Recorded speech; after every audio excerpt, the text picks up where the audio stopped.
Kathleen, would you like to open the topic?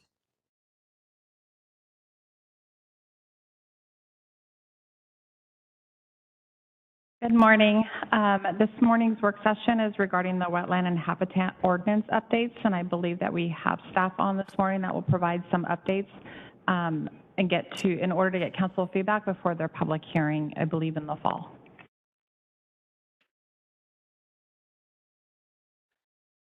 Good morning, councilors. I'm Brent Davis, the Wetland and Habitat Review Manager in Community Development. I'm the lead staff on this update, so I'll be giving you an overview of where we're headed with this. Next slide, please. Also, I'm sorry, with me today is Oliver Orjako from Community Planning. What I'm going to go over today is I'm going to give you some background on why we're doing an update to these ordinances. I'm going to give you an overview of what we're looking at changing and why, and then also touch on some changes to some other code sections that are related to the updates that we're proposing to make. And then I'm going to go over the timeline and the public process that we're looking at moving forward, and then there will be time for questions and discussion. Next slide, please. So by way of background, the Growth Management Act requires that we review our critical area ordinances every 8 years. We're currently in that cycle, so that's why we're trying to get this done now. And we also would like to get it done ahead of the comprehensive plan update as well. Both of these ordinances have not been substantively updated since 2006. We basically recertified them in our last 8-year update. And so we really haven't done anything with them seriously other than some minor updates since that time. So the primary reason that we're looking at making changes is that there's a requirement in the Growth Management Act to use best available science in our critical areas ordinances. And since 2006, there have been some changes in best available science. And so the major items there are the Washington Department of Fish and Wildlife has recently issued updated management recommendations for riparian habitat. It's one of the habitat types that is protected in our habitat ordinance. In addition to that, we have known departures from ecology's best available science in our wetland ordinance. Those were identified by ecology during our 2020 Shoreline Master Program periodic review. We've also known about most of those basically since 2006 because we were not consistent with their guidelines even at that time. At that time, ecology chose to essentially give us a pass and not challenge us on those issues, but they're no longer willing to do that. So that's one of the other reasons that we're here. We actually did come to council a little less than 2 years ago to scope how we were going to approach this process. At that time, we were given direction to get our codes into compliance with the state guidelines and the best available science requirement for growth management. Next slide, please. And then we currently have 2 ordinances, one that deals with habitat and one that deals with wetland. And there's a lot of overlap in terms of where these apply on the landscape. And we also have a single program where these are reviewed. With 2 different ordinances, they have quite different structures and different, I guess, ways that they've essentially described the administrative process of getting reviews and done and permits issued. And there's some inconsistencies in those, and it's been a challenge for implementation when we're trying to essentially combine these reviews into one process so that property owners aren't having to apply for a separate thing for habitat and a separate thing for wetland, which is what we used to do when these ordinances were initially created. So one of the things we're proposing to do is to combine these ordinances into a single code. The substantive standards will continue to be separate and aligned with the best available science for each critical area, but we're trying to streamline the administration and the operational piece of it so that our applicants have a more streamlined experience. Next slide, please. So overview of the substance of the updates. The primary thing that we need to update in the wetland ordinance is the standards for altering wetland buffers, reducing them, and mitigating for those impacts. Our current standards do not meet ecology guidelines. In terms of habitat, the primary issue is the riparian habitat changes. Historically, those riparian zones have been defined by a fixed width based on characteristics of the stream in terms of its size and whether or not it has fish habitat. And that is shifting now to what is called site potential tree height, which is basically the landscape's ability to grow trees to a specific height. And the science is suggesting that, the typical tree height for a given area is the area in which that habitat adjacent to the stream interacts with the stream, and those functions work together. So that's the direction Fish and Wildlife has gone, and we need to look at how we're going to incorporate that. One other item is simplified compliance for existing ongoing agriculture. So right now we have a fairly complex process for riparian habitat for existing agriculture. It's been a challenge to implement. Since that was codified in 2006, there's been some changes at the state level, and now the guidelines are essentially recommending a much more simplified way to do this exemption. Basically, and I'm sorry, I'll get into the details of that in a little bit here. Next slide, please. And then in terms of combining the two ordinances, we're going to be proposing to repeal the current codes and replace them with a single code. We're codifying current practices that are essentially, the way that we've been operating, which is supported by the code, but is not really explicitly described in all cases. We're looking to streamline and create uniform submittal requirements and procedures, a consistent approach to mitigation between wetland and habitat, and getting the reasonable use assurances and exemptions consistent between the two.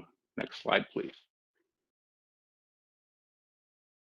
So in a little bit more detail, the things that we're looking at, or we need to update the mitigation sequence, which is basically your process for going through avoidance, minimization of impact, and looking at those before you actually just come in and propose to encroach into these areas. And our current code has these standards in them, but they aren't set up the way that the state recommends that they should be across all the critical areas as well as shoreline. So we're looking at incorporating the language recommended by the state in that regard. Some changes to exemptions for small wetlands. The science doesn't support exempting those. In addition to that, we have some automatic buffer adjustments in our current code that are not supported by the science. More detail on the agricultural exemption. Essentially what the guidelines allow us to do now is to exempt those activities as long as the landowner is following federal best management practice guidelines. and they can get assistance on that through the conservation district, which is practically is kind of where we're at today. When we get these cases come in, we direct people to work with the conservation district to follow these same practices to reduce their impact to the streams and wetlands. So wetland buffer reductions are going to be limited to 75% of the buffer width. We currently have more flexibility than that in the code, and this is an area where we're not in compliance with the best available science. We still are going to have the opportunity to allow greater reductions to 75%, but it's going to require wetland mitigation as opposed to buffer mitigation. So essentially, the concept there is if you're reducing the buffer too much, you're actually degrading the wetland, so you need to replace those functions instead of the buffer functions. But that option will still be available. In the riparian habitat widths are based on site potential tree height, which comes from the soil survey data. It's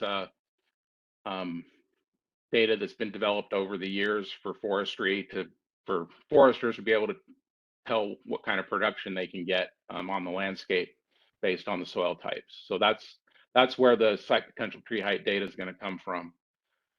We are proposing to add a minor exception process as part of our reasonable use assurances. This is intended to be an administrative variance where we currently would require a type 3 process. Gives a little bit more flexibility in the approval criteria for these smaller variances. So it should be give us a little more flexibility in more challenging sites. Next slide, please.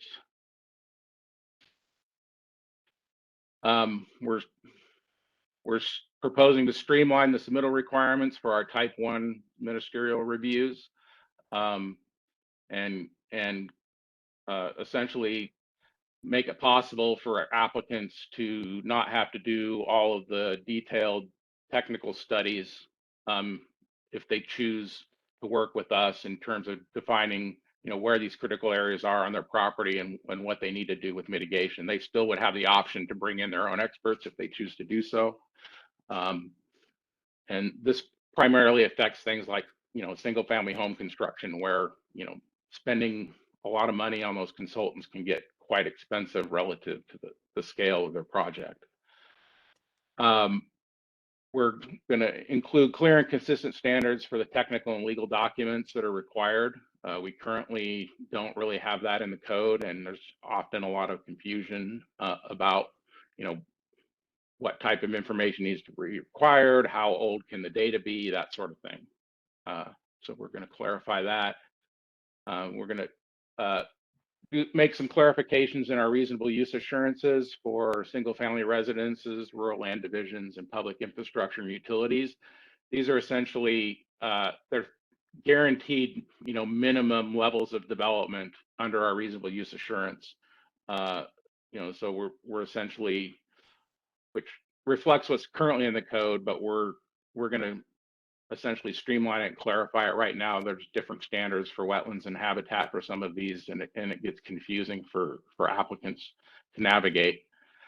And then we've always required maintenance and monitoring for mitigation, but what we're proposing to codify minimum standards for how many years a particular project needs to be monitored based on its complexity, and what type of reporting schedule is going to be required, and what the reporting options are based on the complexity. Next slide, please. Some changes in some other sections of the code outside of the critical areas ordinance. We're going to propose to revise the definition of isolated wetlands in the definition section of Title 40. And we're also going to propose some minor changes to the fee table for wetland and habitat. We're not proposing any changes to the fees themselves, simply how they're organized, and we're going to change some titles to align of specific fees to align with updates to the administrative portion of the code. And then we also are going to have to do a shoreline amendment to update the shoreline master program, the critical areas section. But that is going to be done through a separate process. The shoreline amendment has its own process, and community planning is already gearing up to work on that so that it comes along in a similar time frame. Next slide, please. So in terms of our proposed timeline and public process, starting today with this work session, the next step is we're looking at early October for a virtual public meeting, as well as some meetings to targeted professionals such as DEEB, as well as the ecological consultants that we work with routinely. So we'll be doing some meetings with those to orient them to the proposal. And then we're scheduled for a work session with Planning Commission on November 3, and subsequent hearing on November 17th. And then we'll be looking to schedule a work session in late November, early December with you to go over the proposed draft. And then hoping to get a hearing for adoption in December. And then once the ordinance is adopted, it goes to ecology for review and approval. And next slide, please. That's it. Thank you for your time. And if you have any comments or questions, I'd be happy to hear them. Just a quick comment. As you prepare this to go forward and particularly to come back to council, I presume that there will be some changes. And I would like to request that the reason for those changes is documented just with a simple little track note or something like that, that tells us why. For example, inconsistent with the existing code or whatever, so that we understand the source reason for the change. Does that make sense? Absolutely. I'm actually working on what I'm calling a change table, because we're not only making changes, but we're actually, essentially writing a new ordinance to replace two ordinances. I'm creating a table that is both a crosswalk from the current code to the proposed code, and also highlights the substantive changes and notes on why we're making those changes. And that will actually be available as part of the public comment, and will be updated as we make changes and come back to you. That's terrific, because among other things, there is a long time frame that evolves from our hearing about this now to the next time that we encounter it. And there is some drop off of memory of the reasons why some of the changes might be made. So what you're describing would be great. Absolutely. Madam Chair, I had a comment. Councilor? Mm-hmm. Thank you. So here are my concerns. I heard some words that I really want to focus on. Efficiency. We want to protect our habitat. We want, and I know the changes are fast and continuous as far as defining riparian and buffers and canopy, and there's all good reasons for those changes and discussion. Where I want to focus on and make sure that we can somehow get to that word efficiency in our permitting department. Over the few years that I've been here, I've heard from different constituents who have had problems getting their permits because of determinations by a single staff member that overriding consultants and you mentioned the high costs that people pay to get these consultants. But finding a weed that's consistent with a wetland or a dark spot on a Google Earth photo have caused a lot of time and angst for our homeowners trying to get permits. I don't know if that's a codification issue or a code issue. I don't know if it's an educational issue. It's basically where the rubber meets the road from our code to how it's applied to people. trying to obtain their permits. So I'm hoping that the focus can be to discover, is it a code issue that's confusing to staff or leads to what I would consider some erroneous and sometimes arbitrary determinations that there could possibly be a wetland on a piece of property that's never had wetland on it. So that's my concern in getting to that word efficiency. I'm hoping that we can protect our environment and our critical areas, but at the same time have a very efficient process for permitting and people seeking permits.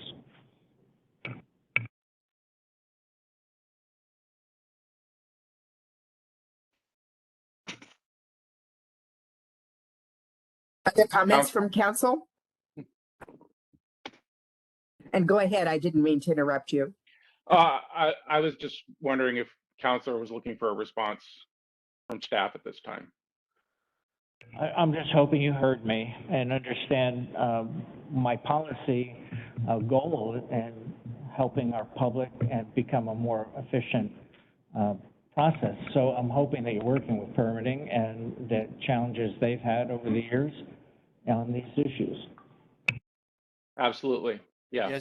Yes, Councillor, we heard you and we will do our best. This is Oliver Ojako, Community Planning. We heard you, and the goal is to do our best, consistent with the guidelines provided as Brent have described, and that is really our goal, to get to efficiency and to bring clarity to the way we deal with our critical area ordinances. So we heard you, sir. Other comments from council? Hearing none, I thank you very much for your presentation, and we look forward to the follow-up that it will occur. All right. Thank you. Thank you, councillors. Bye-bye. Council,